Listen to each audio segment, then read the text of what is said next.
Welcome back. So let's begin our journey into digital image processing in a more formal way. In this lecture, we'll be mostly talking about some fundamentals behind digital image processing. So this is something which I always love to actually put across to you, the most important aspect of digital image processing. It is as any other engineering field, it is definitely having lots of algorithms at the back end.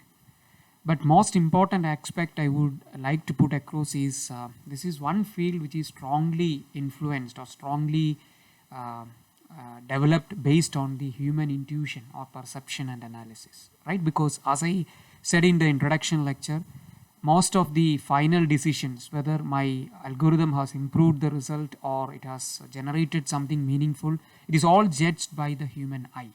So it is a hugely perception driven or intuition driven subject. And I think there is no better picture than the one which is actually shown over here. So if you look from the left side, right, it definitely appears to be four. There are four blocks for the person who is standing on the left. And for the person who's standing on the right is three. Which is correct? Very difficult to point out. I'm leaving it to you to say which is correct, but the perception, if you see from the left side, it is 4, and on the right side, it is 3. It is absolutely true. You can't blame both persons. And similar is the case with digital image processing. Because when we say that an image is enhanced, or when I say that I put some meaningful features out of the image or extracted some meaningful features out of the image, it is purely perception based, and we need to have a quantitative tag associated with that end result. So that is a takeaway from this slide. So as I said many times, we just need to understand how the human eye works, because that is fundamental to the results that you're going to produce after the processing of the images. And also most of the modern day sensors, whether that is a camera or any other methodology of generating an image, is hugely based on the concepts of a human eye. How does that human eye works? So this figure you might have studied it before many times, maybe in high school or in higher secondary. So you might have seen that. So I don't want to go into the details of the biological aspects of it, but some engineering aspects that's very important, which we should reiterate at this point. So as we know, the most important aspect of a human eye is definitely the retina, which is actually the back end, as you can see over here, that is spread over here. Okay. So the retina is where it is something like, you can say, the image sensor in our human eye. Okay, so we'll come back to the details of retina at some point of time. So before that, there is a lens in the human eye. So it is somewhere here, right at the center. You can see over here. Maybe it's okay to say that it is within the pupil. Okay, and then there is iris. You can see over here, and you can see over the other view also here, which is the whitish shade, and that forms the aperture. So we know that in the case of a camera, we do have an aperture and we can control the aperture. Similar to that, the iris will control the aperture in the case of a human eye. Okay, so that's the most important aspect. The light will actually fall through the lens and it gets focused on the retina, and majority of the light, the way the lens is formulated or lens is made is such a way that the majority of intensity of light will fall on a region known as fovea. Okay, so I would say fovea is sort of the focal point of the eye. Okay, so the entire place where our energy is focused. When I look at a scene in front of me, I definitely will look at a particular spot with more intensity than any other region, because we have that problem, right? We can only focus at a certain region or a certain point. So the energy from that point will come and nicely sit in this region known as fovea. Okay, so we do have the retina, and fovea is a part of retina. And then so basically if you want to treat this way, we have the sensor distribution throughout the retina. It's something like this section to this section. So if you want to draw it, I would like to put a point here. So the entire section, I would say this entire section, so you have a blind spot here, so we'll come back to that. This entire section is the retina. Okay, let me change the color for a moment. And this part of retina is where the majority of our focal point energy comes and falls. And there is something which is actually a dead zone here in this part.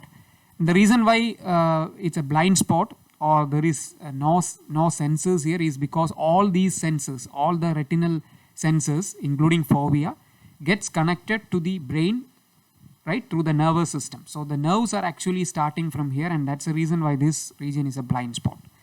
Okay, now coming back to the details. Okay, so let me remove the colors, erase all the inks here. Okay, so everything is gone.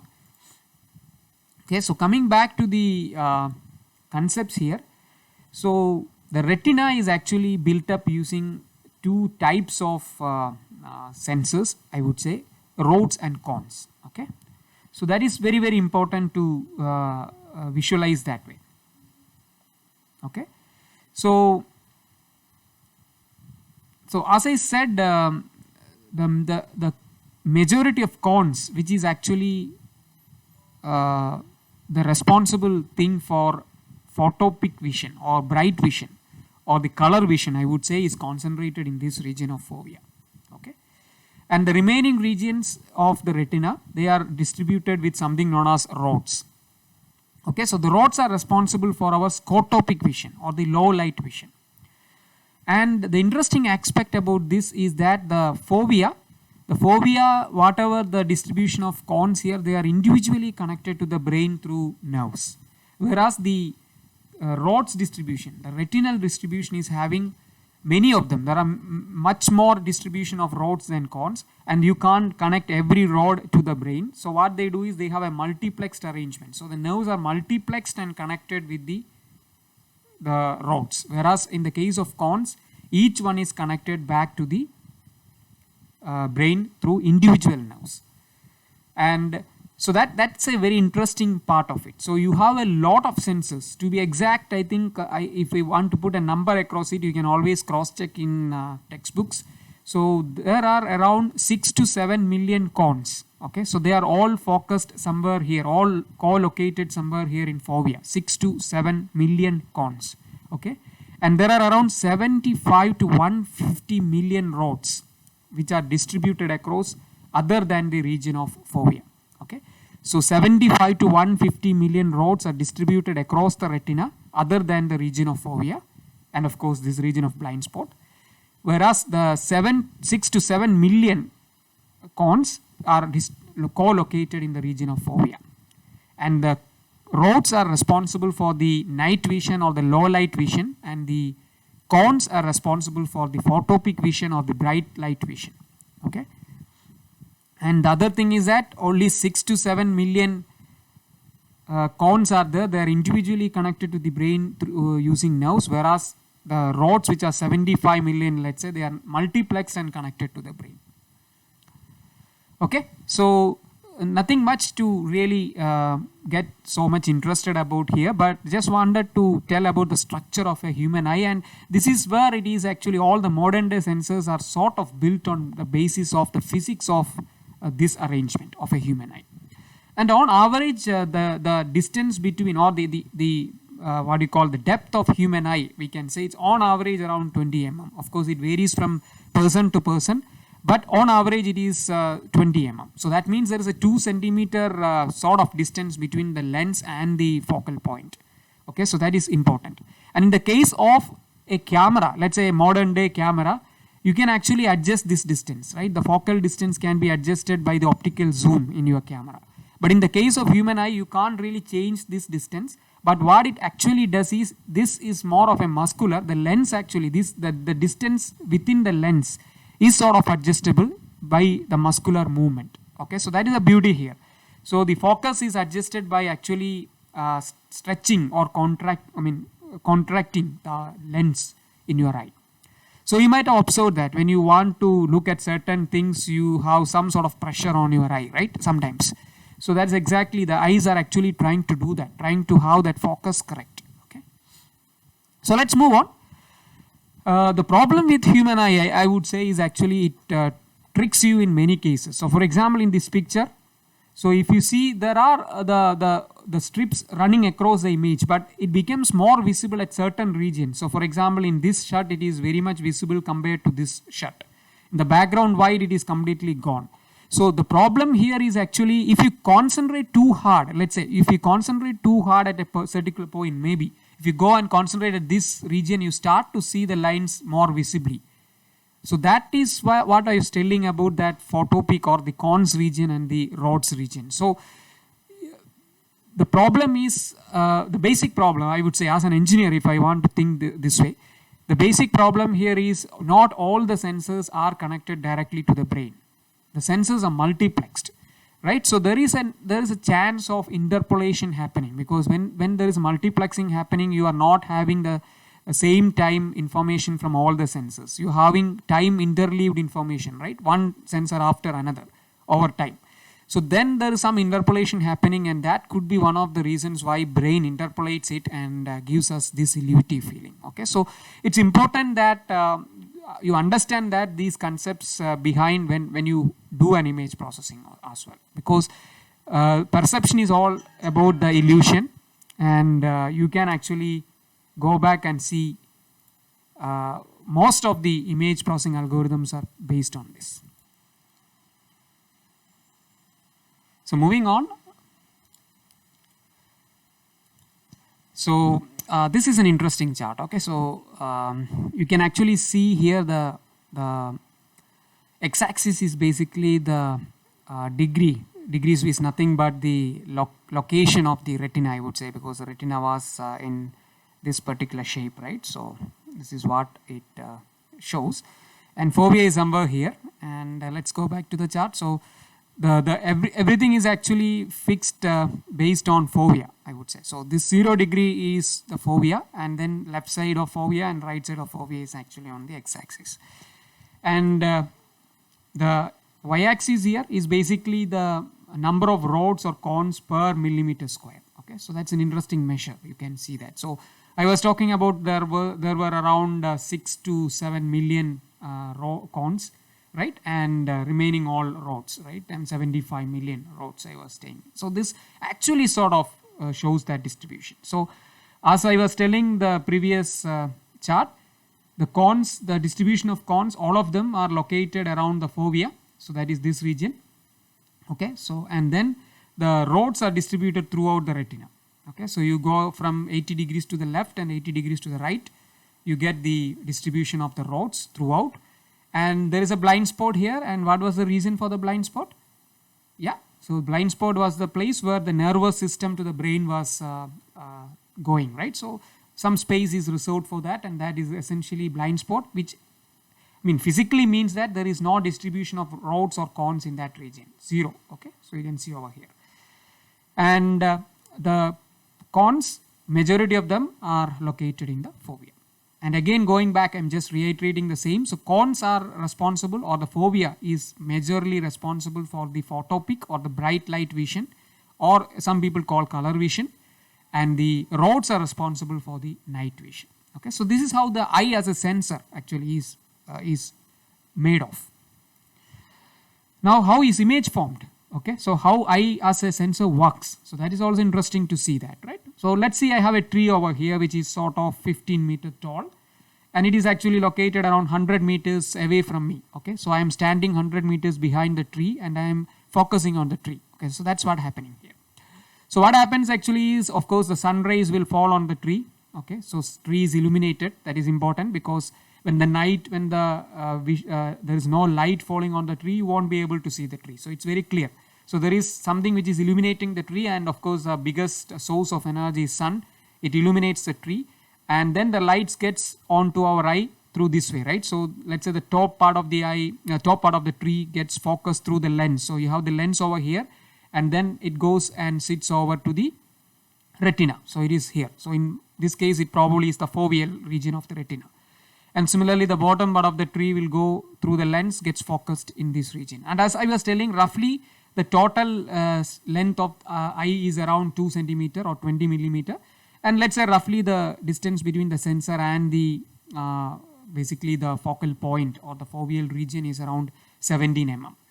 Okay, So now the interesting aspect. So by symmetry of it, we will be able to see how much is the depth, or sorry, the height of the tree perceived as. Okay, so human eye will be perceiving the tree because we see much more than tree, right? When we see the scene, we see tree is a small part of the scene in front of us. So what will be the height of the tree which is perceived by the human eye? So that's very important to see. So by symmetry of the expression, right, we can go for something like this. So you have 15, which is the height of the tree, original height of the tree, divided by the perceived height of the tree. Let's call it as, okay, you can put both ways. So I mean, we'll follow this expression for a moment. Sorry for that. So 15 millimeter height of the tree by the depth, I would say the depth from the eye to the tree. So that is the distance from the eye to the tree. So let's say 15 meter by 100 meter. So height by depth is same as this height by depth, right? So that's what doing here. 15 by 100 is same as h by 17. H is the perceived depth and 7 is the distance between the lens and the focal point.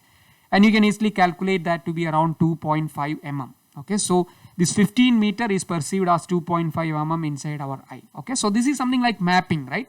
So the scene is mapped onto a smaller section inside the eye. So something like you can think of, you have a bunch of sensors and that is trying to capture the scene in front of you. So that will get the physical dimension get compressed to a smaller dimension, the sensor dimensions, right? So that's exactly the phenomena which is happening here. Okay, I hope the thing is clear. So this is how the eye is formed. I mean, sorry, the image is formed in our case. So some more details of our vision capability or the brightness perception capability or the adaptation or the discrimination between the brightness capability. People have done a lot of studies, and here is a chart which actually has the intensity. Basically, if you see the total intensity, it will be actually very high range. So they use the log compression, so log of the intensity, so that the dynamic range is compressed, right? When we take the log of a quantity, it gets compressed to a smaller quantity, right? So that I can represent it in a meaningful way or meaningful scale. So remember, the x-axis here is the log of the intensity, okay? So in luminance, milliluminance, whatever way you want to call it. And then on the y-axis is sort of the adaptation range of the human eye. So the lowest value here is something which is the scotopic threshold or the minimum intensity that I can see, or the darkness, the lowest level of light that I can perceive or I can identify. Okay, and to the upper limit, upper threshold is the glare limit.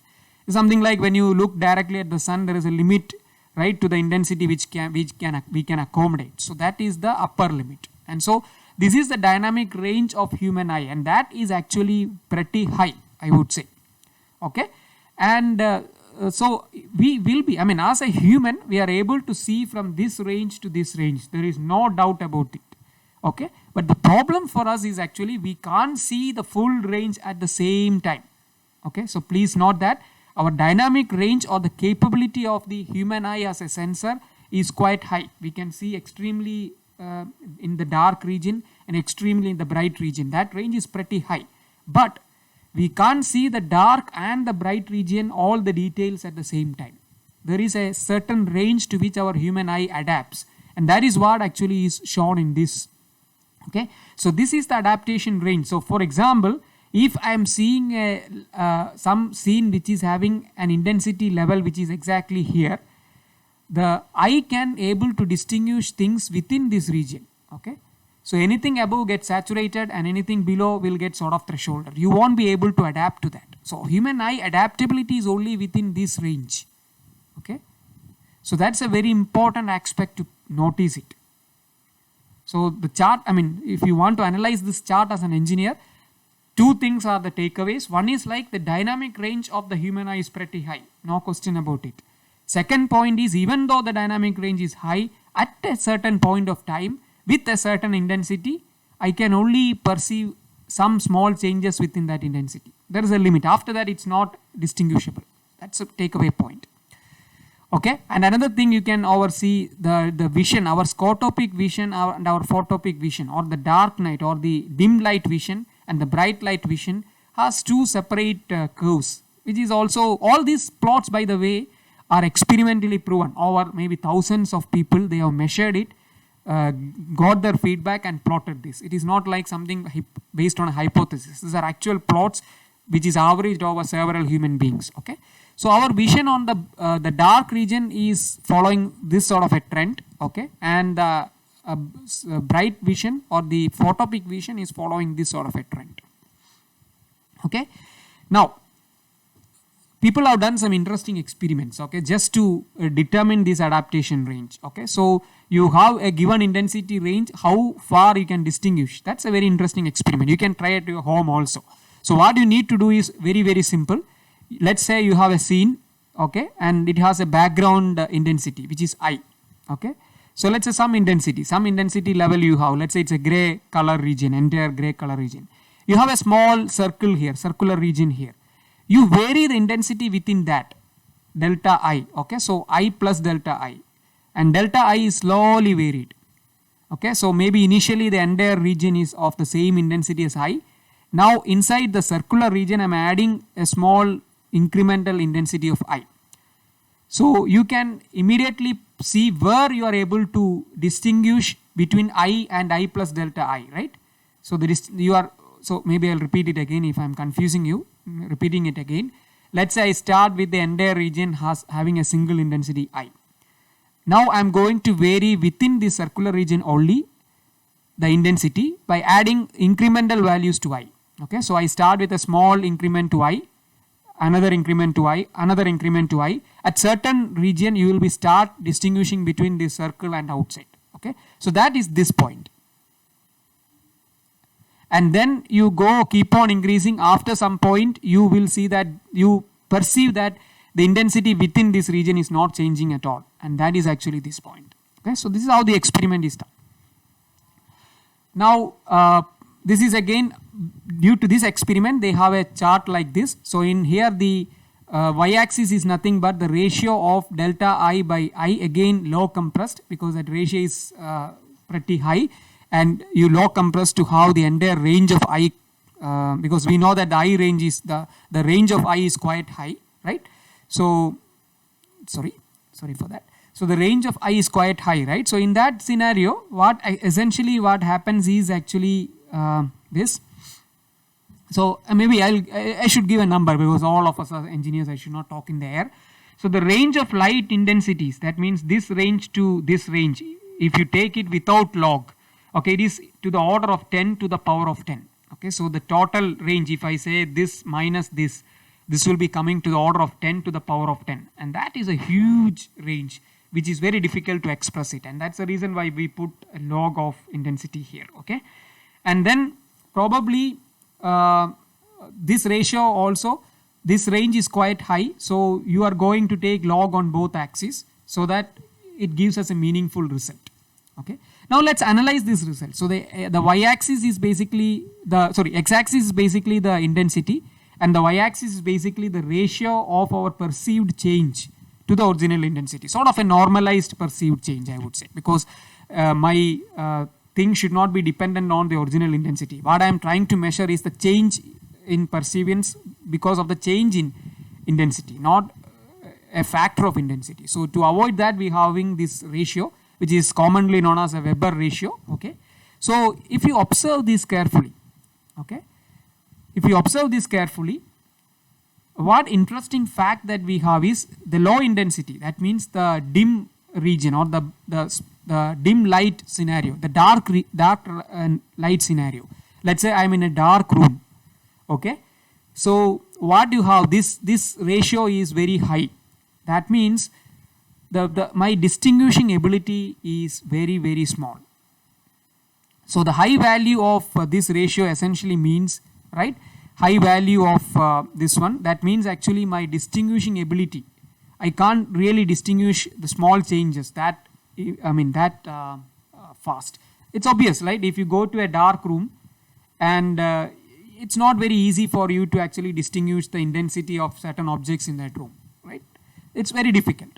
But if you are in a very bright room, let's say, then this ratio is very, very small. That means you will be able to distinguish things very easily. Okay, so the discriminability, the ability to discriminate things is much, much better for a human eye in a bright light scenario compared to a dark light scenario. That is the takeaway from this particular chart. The slope, if in this region, if this is the y, so the delta y is very, very small. That means my discriminability is very high compared to this. Okay, so that's a very, very interesting experiment. You can also do that. I mean, you might have observed it many times. Let's say you are in a room in night, and that room is bright light. I mean, it is having a very bright light in the room. You switch off the room. I mean, switch off the light in the room. So what immediately happens is, for a few seconds you won't distinguish anything, right? So what happened really is you moved away from this position to this position, and at this position your discriminability is extremely poor, and it takes some time to slowly for your eye to adjust, and then you will be you will be able to see certain things in that darkness, but even then the discriminability is very low, right? So that's a very, very interesting aspect of the human eye. Okay, and probably I would say I would like to add a biological terminology to this also. So as I said, there are as we move away from the scotopic or the dim light to a bright light, what essentially interestingly happens is something like the scotopic vision is dominated by the rods and the photopic vision is dominated by the cones, which is again scientifically proven. So when we move from a dim light to a bright light, the cones are taking over from the rods. Okay, so that is something just for your knowledge. If you're interested in biological aspects, sensor design and all these things, that is an interesting thing to be taken care of. Moving forward, this is inspired from this experiment. Okay, so let's actually spend some time in here.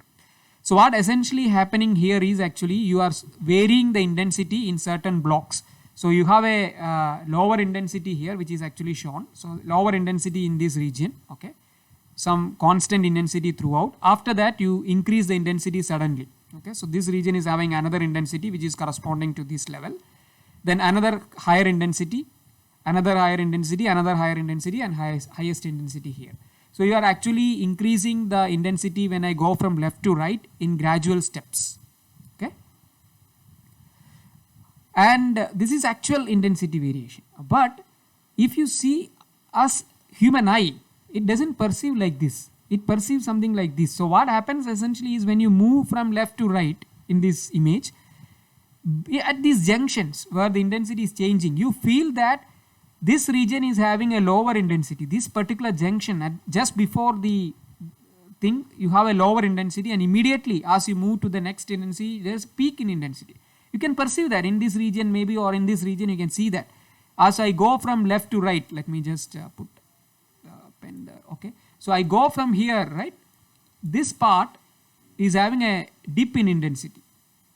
You might perceive that it is looking darker at this side, and it is looking brighter at this side, right? So as I move from here to here, let's say, I feel like the intensity is slowly decreasing and it has a dip here, and intensity suddenly increases, a bright spot here, and it goes off. So this is the perceived intensity.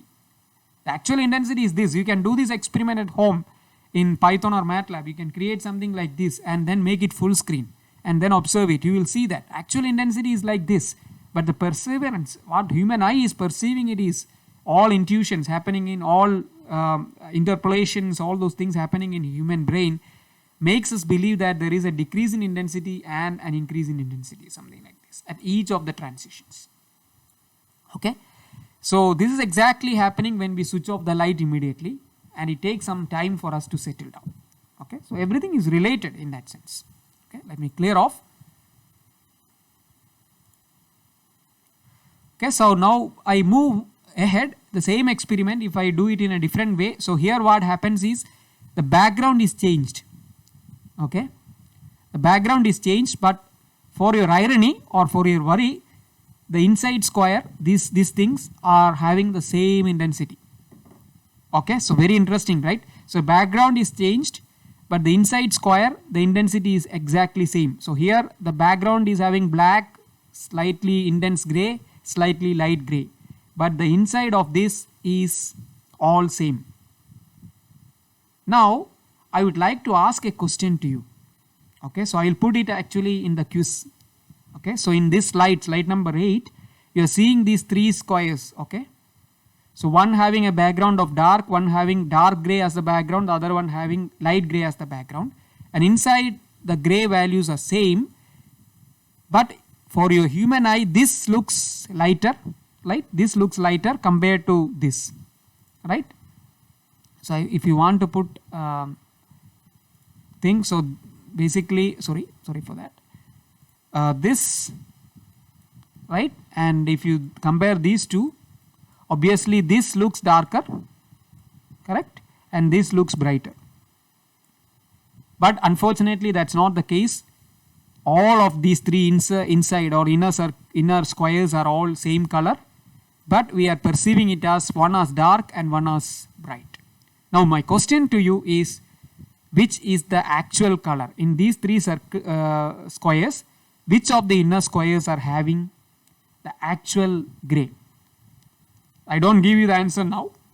We can discuss it certainly later. The answer is actually there lying in my previous explanations. Okay, just go back and think about in which region our eye has the maximum discriminability. Okay, so based on that, you can actually come back and answer this question. So this is one of the questions in your short quiz.